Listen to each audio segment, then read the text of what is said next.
When the man is not fully committed, he will not take responsibility for the woman in a way that will make her feel covered for, provided for, protected, and cherished, and adored, and safe. Therefore, as a result of that, because he's the leader, she then will become more and more independent, which means you do not have a submissive woman anymore. Absolutely. Which means I am also in self-preservation mode because I'm not safe. I don't know if you're going to take care of me. I don't know if you've got one foot out the door. I don't know why you're not signing the papers or giving me the title or doing whatever.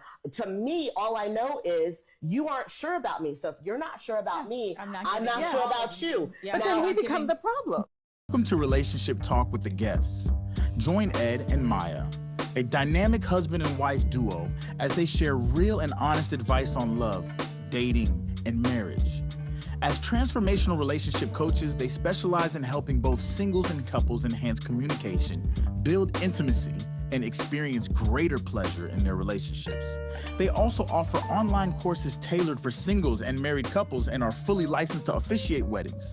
Now, let's dive into today's session. I'm assuming she's speaking in a dating relationship. That was my first question. I hope she's talking more in a dating relationship, because that would be real dangerous and toxic if that's a married But relationship. it sounds like, and this is the angle we'll speak from. Okay. It sounds like that she's saying when a man doesn't want to commit, then he doesn't provide certain things. He doesn't show up as a protector, and he's not there for you in a way. And it makes the woman hyper independent. Like, I can't trust him because he won't give me these titles and won't move in this way. So I'm going to be super independent. I'm not going to submit to anything that you're doing.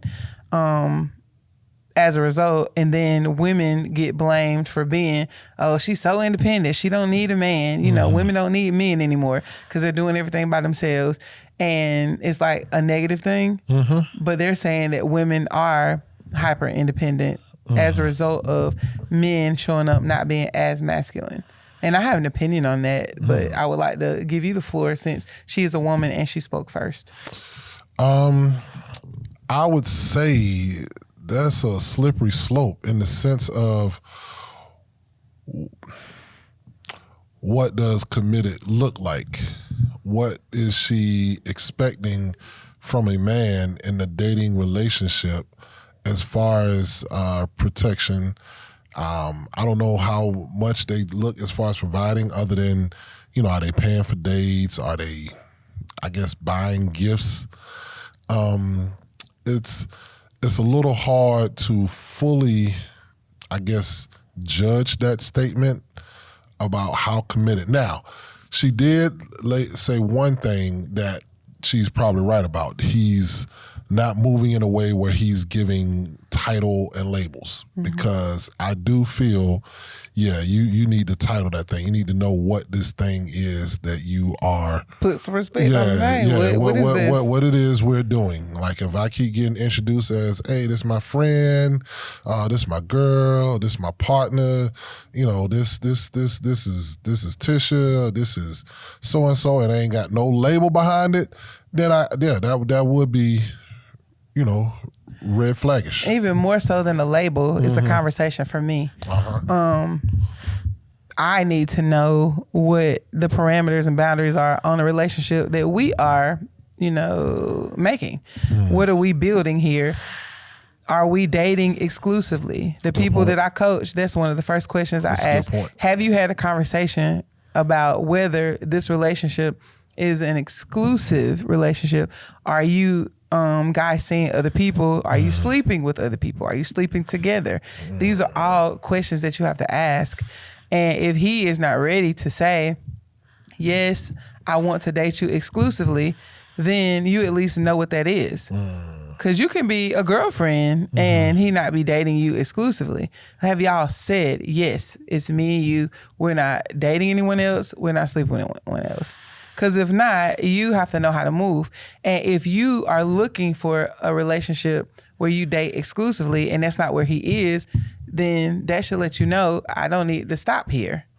I should definitely, keep going. I would say another red flag that I have learned that some passive men, and you don't want to passive men, sometimes put out there to see, and women do this too, but I've noticed it a lot in men recently, is they'll say, I don't want to put no labels or titles on us right now. Let's just see how it goes. But I'm not dating anybody. You can do whatever you want to do.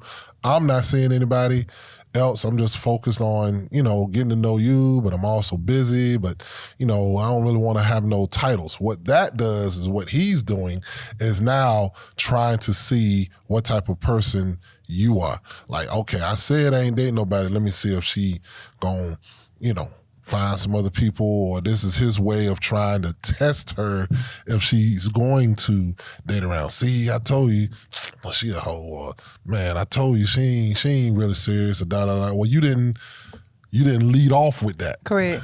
And that's where Have you heard that before? Yeah. That's where clarity comes in. So when he's beating around the bush, he said a lot all in one thing. I'm not seeing anybody else, but I don't have time. That's what I heard.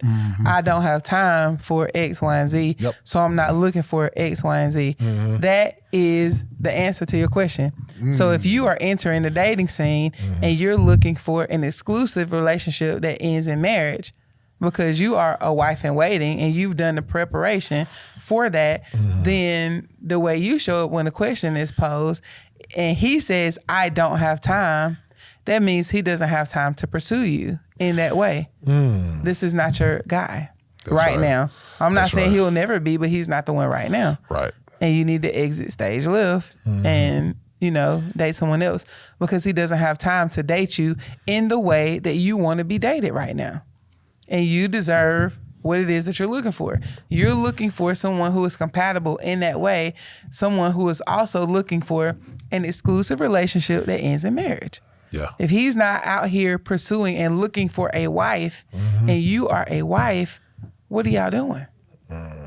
If he knows that he needs to get his affairs in order, he has bills that he wants to pay off before he even starts to date exclusively, then why are y'all at dinner and possibly having sex? That's true. So that your feelings can get wrapped all up and hoping that you can sex your way to a ring. Right. When he already told you, I don't have time. Believe people when they say stuff like that. I have another question. Communication. How often or how believable is it when a man is not every day texting or calling that he really is busy? Or what is a healthy way to where, he's communicating where he shows interest? I know that's like a big question we get when we're coaching. Some men is like, I just don't have time to call her every day. I ain't know she expects me, because some days I'm in a project, I'm in a zone, and I may send a good morning text, and then that's all I'm gonna do, and then she gets mad because I didn't check throughout the day, that I didn't call, say goodnight, da da da da. But I really am interested, but I really, really get bogged down with what I do or where I'm at. Or some days I just need 2 or 3 days where I'm just, to myself. So, compatibility. Okay. Needs. Relational needs. Ooh, okay. There are women that don't, not only do they not need to talk to you every day, they don't even want to. Yes. They like, if he calling me every day, Yes. I want somebody who is into me, that we can talk a couple days a week. We can hook up, when our schedules align, and I'm good with that. If you're a man, maybe in the coaching industry, and that's all you have to give, then you need to link up with a woman who that's what she wants. Right. And that's what she has to offer back. Right. But you also have to be true to yourself. If you're a woman and you need a good morning, good afternoon, how's your day going so far? Man, I'm about to get off work, go get some ice cream. You want some ice cream? If you need all those texts and several calls throughout the day, then you can't link yourself with a man who does not have time to give that to you. Unless that's something that is negotiable. If you're like, I could deal with 3 texts a day, 1 call. And I would be fulfilled. And he's saying, I can meet you there. But if he's saying, I absolutely cannot call you every day, and you really need 2 calls, yeah, y'all not compatible. it's not happening. And you got to pay attention to what I call ghosting patterns, where it's somebody who does communicate like you want, and then they ghost for 2-3 days at a time. Do they owe an excuse? Because sometimes they feel they don't owe an excuse. I just didn't have time to call you, but hey, I'm back on it. Oh, dang it. Well, that's where you communicate your needs, your relational needs. That's why it's so important to be clear on those things. When you ghost me, this is what it makes me feel. This is what I feel. Yep. I feel abandoned, or I feel this or that. I need this from you. Are you able to give me that? Yeah, because some women go off when that message is on red. No, I'm not saying anything angry, but yeah, why is it that you read my text message and you wait 3 days before you even reach out? Because I know you went to the toilet. You go to the bathroom every day. People make time to do what they want to do. Right. I'm just not high enough of a priority for you to text me. Yes. Because you said, like, when you're coaching, you're going to call that player that you're recruiting. You're going to text this person. You're going to text and make these connections. Facts. But I'm just not up on the list. You texting people. You're just not texting me. Right. You're calling people. You're just not calling me. Right. Even if you call and you say, I got 5 minutes, I just wanted to hear your voice, sometimes that's comforting for people. Right. So if you're one of those people, you need 2 hours on the phone, find somebody who has time to talk to you for 2 hours. I'm just saying.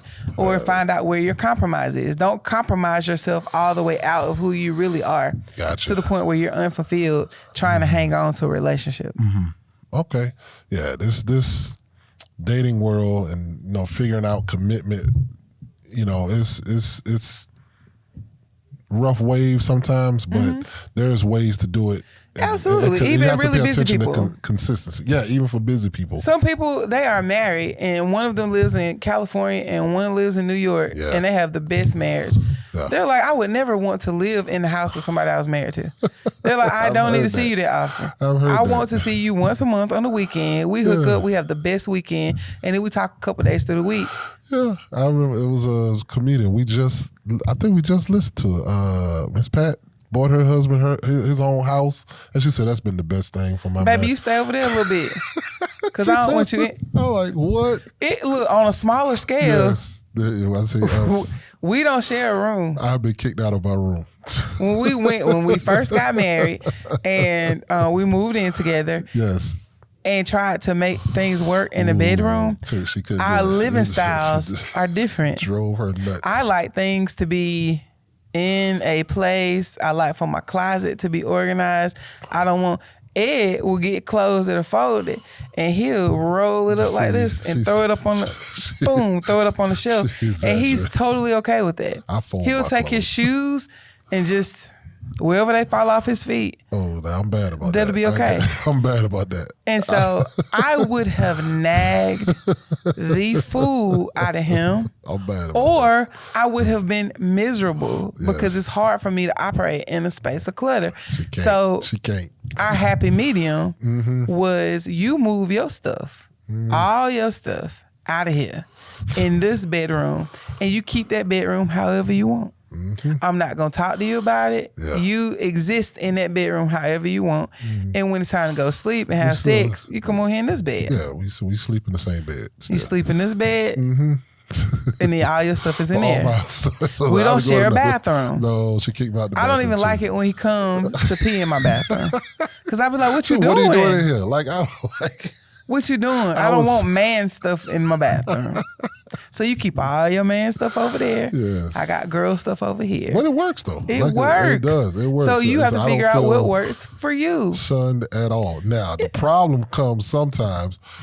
I may fall asleep and I be real sleepy and I don't feel like walking to my bedroom and putting my clothes back up. So I'll fold my stuff up, put it in her closet. You would do what? Fold my stuff. He ain't fold.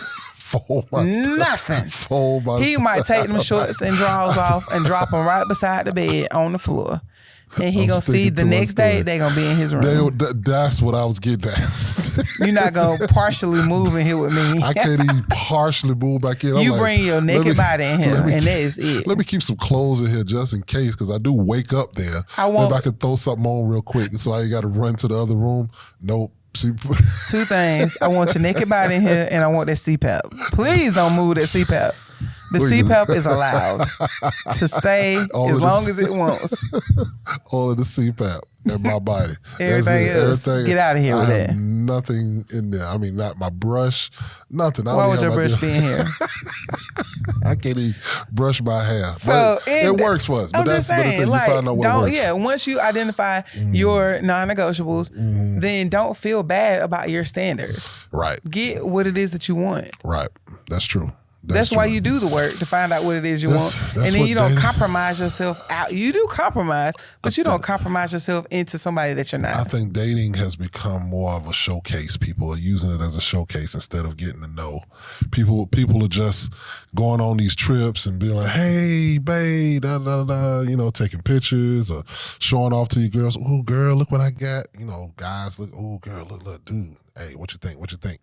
And it's not less, well, what do you know about her? Because I'm telling you, guy friends ain't gonna, all they doing is checking her out and asking her, can she cook? And if you done smashed. Do people even ask cooking anymore? Is that just you? That might be me. Young, but I just want to know in the comments. That might be just me. If there's anybody 30 and under, do you guys ask your boys, like, can she cook? Is that even a thing? Do you care if she can cook? I don't know. Maybe. I don't know. We know you care. I do. That's why he a chubby chaser, baby. If you look through his Rolodex, we all big. I wasn't the only big one. I wasn't the first one. You put me on Front Street. If there's a skinny one, look, if you skinny and you on Ed's list, I promise you will hit and go. You did not stick around for 2 business days. If you think, because he a chubby chaser, he got to have somebody that can cook. We're going to sign out on that right now. We're going to sign off because I'm flabbergasted. Anyway. Big bad. Put all my business in the street. All right. We love y'all. Y'all be good. Peace.